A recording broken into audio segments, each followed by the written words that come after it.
আপনার আলোচিত এলাকা ছিল, সংসদীয় আসন ছিল, তার ভিতরে আপনার আসনটি মানে নানা কারণে মানুষের নজরে ছিল।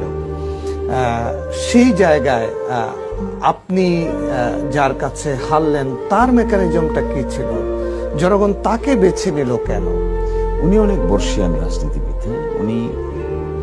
আমরা একসময় ওনার সমর্থক ছিলাম। আমিও একসময় ওনার নির্বাচনী এজেন্ট ছিলাম। উনি এক সময় লাঙ্গল মার্কা ছিলেন, জাতীয় পার্টি থেকে নির্বাচিত হয়েছিলেন। তারপরে তিনি লাঙ্গল ছেড়ে বিএনপিতে এসেছেন। তারও আগে তিনি 2টা উপজেলা চেয়ারম্যান ছিলেন। তিনি সবসময় ফাইট করেছেন বাবু সুরঞ্জিত সেনগুপ্তের সাথে। তা বাবু সুরঞ্জিত সেনগুপ্ত তো দুনিয়াতে নাই।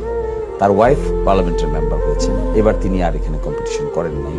ফলে তিনি মুরব্বী মানুষ হিসেবে বা একজন দীর্ঘদিনের পলিটিক্যাল অ্যাক্টিভিটির সঙ্গে জড়িত থাকার কারণে ওনার তো ডিপ রুট আছে সেখানে, এটা অস্বীকার করার কোনো কারণ নেই।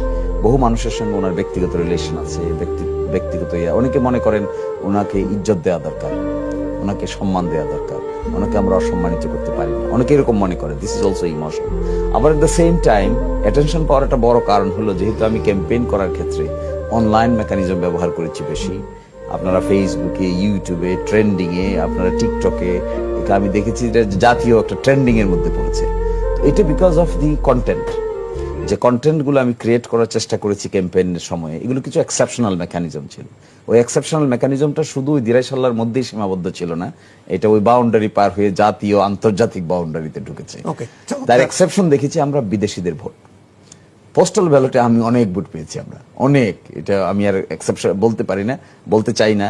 100টার মধ্যে 80টা 90টা ভোট পেয়েছি আমরা পোস্টাল ব্যালটে, যে সমস্ত ভোট।